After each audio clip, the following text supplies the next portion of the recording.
morning mga kamarites. Maaga naman tayong gigising. Pasok ng ating anak. Iskasuhin natin sa pagpasok. Kung pwedeng lutuin ko kung kanin. Sold out yung kanin kagabi. Tingnan ko lang Drea kung merong ano sa labas.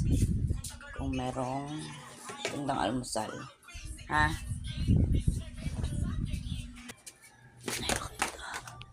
Madilim pa. Tayo sa labasan.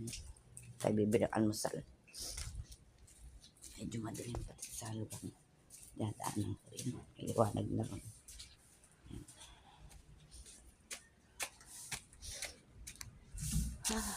Ay, walang almusal. Walang titinda ng almusal doon.